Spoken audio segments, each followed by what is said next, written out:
Engraçado, né, você falar isso, porque muitas pessoas veem o PT como o cara anti-negócio, né? Como anti-capital, anti-comercial. Cara, o cara que mais promoveu o capitalismo nesse país foi o Lula, cara. Desculpa. Então, isso é uma parada que eu costumo Só que pensar. o que ele fez de diferente foi que ele falou, vocês vão ganhar, mas vão dividir. Essa é a diferença. Cara, o Lula é isso. O Lula falou, vocês vão ganhar, mas dessa vez vocês vão ter que dividir porque eu sou presidente. Porque eles nunca dividiram. Nunca dividiram. Na época do regime militar, o Brasil crescia pra caramba, cara. Né? Depois do golpe. Sim. Cresceu, teve fase de crescimento. Pergunta se dividiu. Pergunta se educou. Pergunta se deu uma bolsa para um pobre estudando numa universidade. Não. Era tudo para meia dúzia, para um terço, né?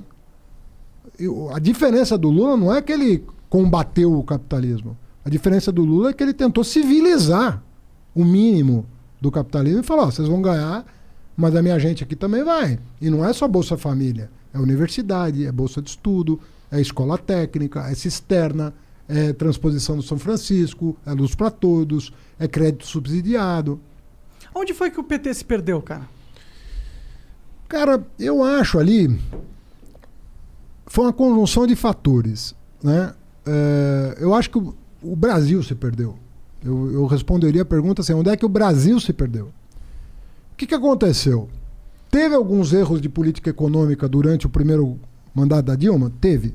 Eu já escrevi sobre isso, já comprei briga com petista.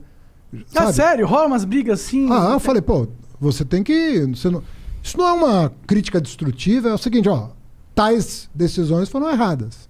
Qual é o problema de eu dizer que um governo do PT... É que você não pode criticar, né, o PT. Não, você tem que fazer balanço das coisas. Agora, cometeu alguns erros de política econômica? Sim.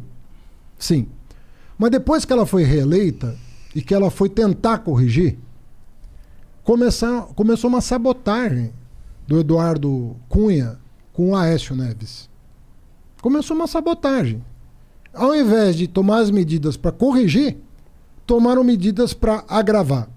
A chamada pauta bomba. Era assim que a imprensa chamava. Sim, eu lembro. Pauta bomba. Mas por que eles tinham apoio do Congresso? Pra pautar e passar essas paradas? Então, aí tem várias teses, né?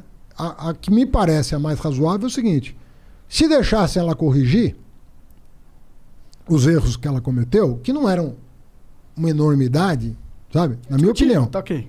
Tá? Cometeu erros, esses erros trouxeram problemas, mas eram corrigíveis. Era possível corrigir. Como o Fernando Henrique cometeu erros, foi reeleito, deu aquela bafafá todo com o dólar e tal. Mas você pode falar isso de qualquer presidente, até do Bolsonaro. Exato. Então, ela tinha um mandato para corrigir. Ela tinha 4 anos para corrigir. E eu acho que o MDB e o PSDB viram ali uma oportunidade de decidir a parada. Sabe? Falar, se deixar 4 anos, o PT pode corrigir e em 18 vai estar o Lula aí, o Lula vai estar, entre aspas, disponível, ele volta para o poder. Então eu acho que eles ali deram um bote. Mas você tá, sabe? ok. Viram a oportunidade de dar um bote. Mas você não pode jogar tudo no colo dos caras, tá ligado? Porque... Eu acabei de falar que houve erros de política econômica. Eu sei. O que eu acho... Mas não foi só os erros de política econômica, na minha visão. Erros até de comunicação. Tipo, bom. A Dilma... Claro, não. Desculpa, PTzada que tá... Mas a Dilma era muito ruim falando, sabe? Ela não passava a credibilidade de um líder sério. E pelas histórias que a gente ouvia, ela tinha dificuldade até de liderança mesmo, de lidar com o dia a dia, com as pessoas ali, né?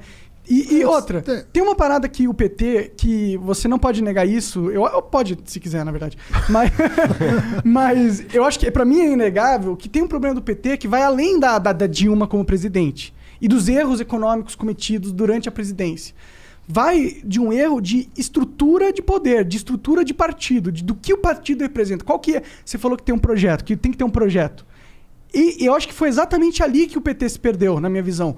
Que o projeto de país que o PT tinha se confundiu. Porque ele esqueceu de perguntar se o país queria esse projeto, entendeu? Cara, eu acho que queria. Porque o Lula saiu de lá com 87% de aprovação pelo Ibope e 83% pelo Datafolha. E é quando os caras falam da situação macroeconômica daquela época, que o Brasil estava exportando um absurdo, era dinheiro. Cara, o Brasil foi considerado o país mais bem sucedido no enfrentamento da crise financeira de 2008. Isso não sou eu que estou dizendo, é The Economist. O Lula foi aplaudido em 2010, quando deixou a presidência, como um cara que enfrentou a crise de 2008 da maneira mais assombrosa possível. Desculpa ser chatão, mas aqueles caras... Tem um argumento que o que o Lula fez foi o seguinte: ele aumentou, expandiu o crédito absurdamente. Sim. Então ele fez com que a disponibilidade... Não foi absurdamente, expandiu o crédito, mas não, absurdamente. Bom, o argumento que usa é que é absurdamente, porque é nocivo, a ponto que você cria claro que endividamento não. muito grande da população o Brasil e depois ele não é consegue dos pagar. países que menos utiliza o crédito como alavanca, até porque os bancos são tão concentrados que a taxa de juro aqui para o tomador é um absurdo. Mas mesmo agora que a taxa de juro do governo está baixa, vai num banco pedir empréstimo para você ver quanto você vai pagar. Mas eu lembro da época do PT, do Lula, que era pessoas conseguindo empréstimo para carro, empréstimo para casa, empréstimo para móvel, muito mais fácil do que hoje em dia. Compara com qualquer e eu país vejo essas desenvolvido. pessoas hoje e elas estão passando mal financeiramente. Porque elas contraíram muita dívida e hoje não tem dinheiro para pagar. Compara com qualquer país desenvolvido. O que alavanca o capitalismo é crédito. É produção, crédito. na minha visão. Mas e o que alavanca a produção? Novas ideias, investimento. Ah, e sem crédito? Meu amigo, sem crédito não se vai até a esquina no capitalismo. Mas o crédito é o combustível. Antes, para você pôr Claro combustível, que é você tem que ter uma combustível. máquina. A máquina é muito mais importante do que o combustível. Não adianta você pôr crédito numa máquina que bebe combustível pra caralho. O que você vai fazer? Você vai ter colocando crédito numa máquina furada que no futuro não vai dar lucro. Mas e primeiro, aí você está investindo numa vamos coisa separar. errada. Tem não é o dois- crédito que move a economia. Vamos falar de o dois tipos de empreendimento. crédito. Tem o crédito para o consumidor e tem o crédito para o produtor. São duas coisas completamente diferentes. Mas igualmente importantes. Igualmente importantes. Ou seja, se o cara se o cara, por exemplo, consegue organizar a vida dele e faz caber a prestação dentro da renda dele, pô, ele toca a vida com crédito. É ótimo para a economia, é isso? Mas não é isso que acontece com o brasileiro. Dada a nossa inteligência financeira, que é baixíssima. Cara, você não tinha um problema grave. Você veio a ter problema depois que a crise se instalou. 50% das famílias estão endividadas hoje. Agora, mas não estavam. Não estavam.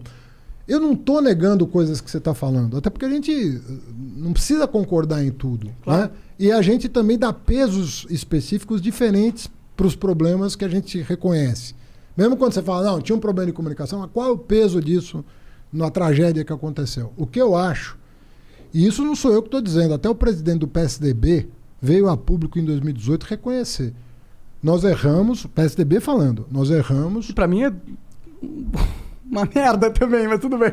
Não, nós erramos de fazer o impeachment, nós erramos de entrar no governo Temer, nós erramos de contestar o resultado eleitoral. Eles disseram isso.